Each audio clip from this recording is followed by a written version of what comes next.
Hello students, इससे पहले का जो टॉपिक था जिसमें हमने देखा कि संस्था क्या होती है, संस्था की क्या परिभाषा है और संस्था के क्या अर्थ हैं।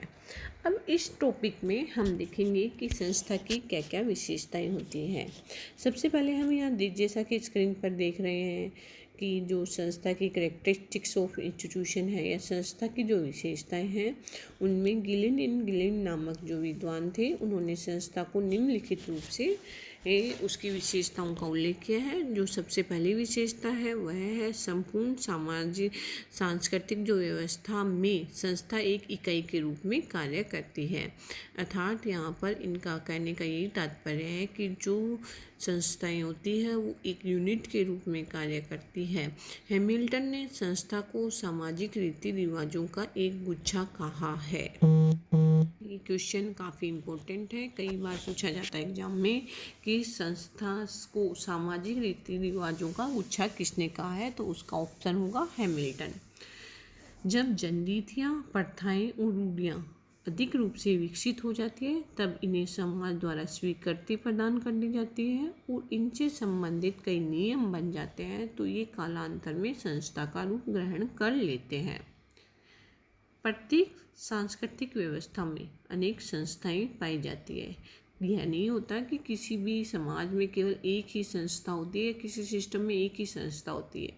एक जो सिस्टम होता है, एक जो संस्कृति होती है, उसमें कई प्रकार की संस्थाएं एक साथ कार्य करती है। एक समाज में कई संस्थाएं एक साथ कार्य करती है और जो इनका विकास होता है वो जैसे जनरीतियाँ हमारी होती है, हमारी प्रथाएं होती है, जो रूढ़ियाँ होती है, उनके अधिक विकसित होने के कारण संस्था का निर्माण होता है। अतः हम कह सकते हैं संस्थाएं होती है कंपैरेटिवली अधिक स्थायित्व लिए होती है। प्रत्येक सांस्कृतिक व्यवस्था में अनेक संस्थाएं पाई जाती है जिनके माध्यम से मनुष्यों की मौलिक जो आवश्यकताएं होती है वो पूरी की जाती है। संस्था का मुख्य उद्देश्य क्या होता है कि यह हमारी आवश्यकताओं की पूर्ति करता है। प्रत्येक संस्था सांस्कृतिक व्यवस्था की एक मौलिक इकाई के रूप में कार्य करती है।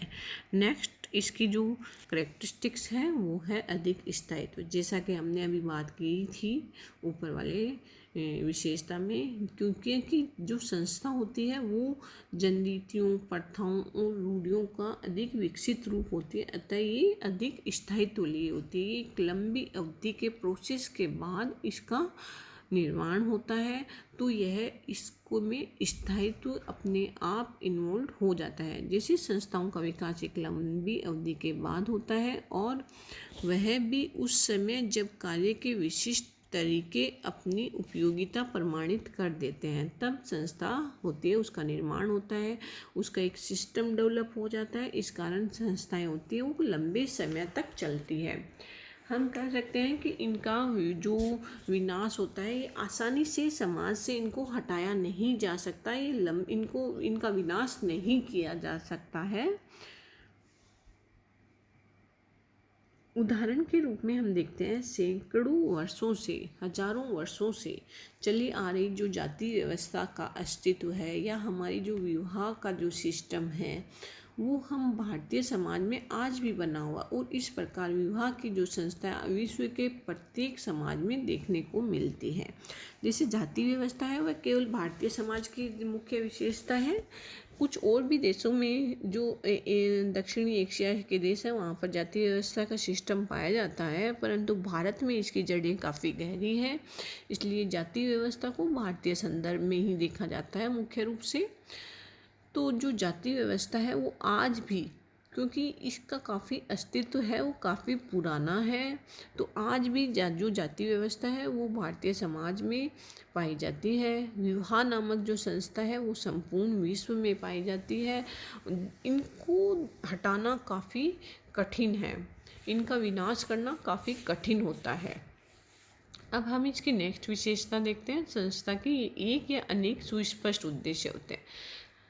इसमें यहाँ पर इनका कहने का तात्पर्य यही होता है कि जो भी संस्था होती है उसका निश्चित रूप से कोई ना कोई उद्देश्य होता है और वो स्पष्ट होता है।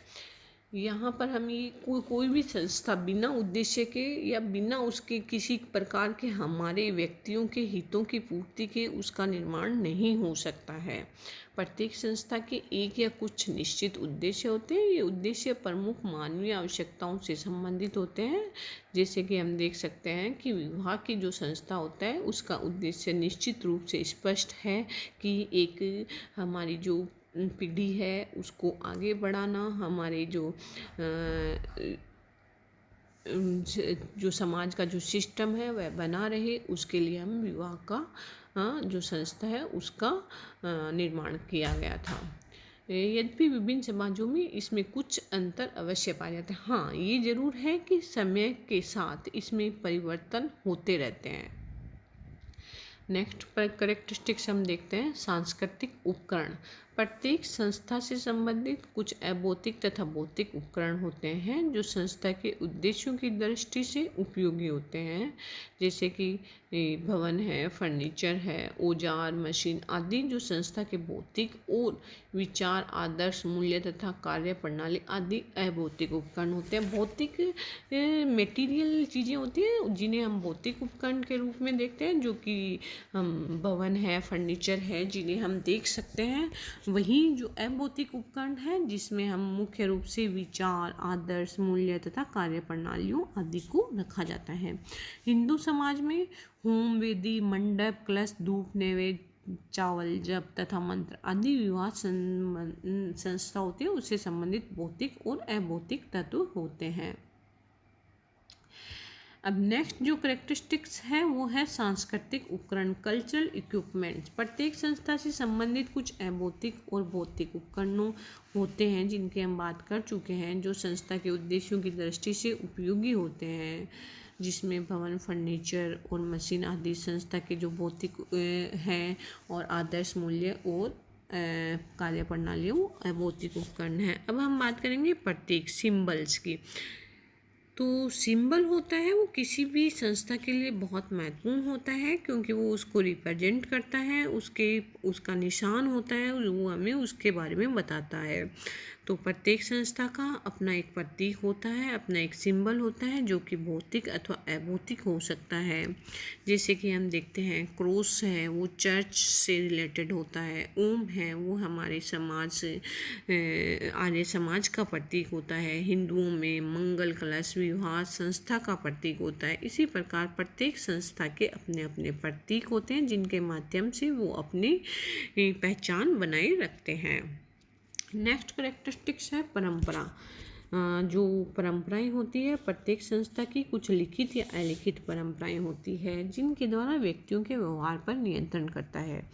तो हम ये भी कह सकते हैं कि जो संस्थाएं होती हैं वो व्यवहार को नियंत्रण करने में, व्यक्तियों के नियंत्रण में भी महत्वपूर्ण भूमिकाएं निभाती हैं, क्योंकि ये परंपराएं हमें समाज से सम्मत जो कार्य प्रणाली, जो कार्य होते हैं उनको ही करने की आज्ञा प्रदान करता है। समाज विरोधी एक्टिविटी करने की पर हमें परमिशन यह नहीं देता है।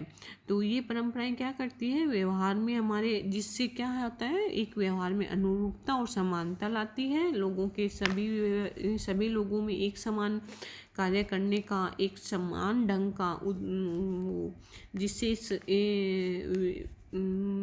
विचार उत्पन्न करती है, जिससे हम एक समान रहते हैं, जिससे यूनिटी बढ़ती है, अनुरूपता बढ़ती है, जिससे समाज में संघर्ष के बजाय सहयोग बढ़ता है। परंपराओं के अंतर्गत प्रथाएं, जन रीतियाँ, नियम तथा धार्मिक संस्कार आदि भी आते हैं। ये सभी संस्था की विशेषताएं थी। अब इसके नेक्स्ट एक टॉपिक होगा, उसमें हम देखेंगे कि किस प्रकार संस्था का निर्माण होता है, क्या क्या संस्था के महत्वपूर्ण उद्देश्य होते हैं। धन्यवाद।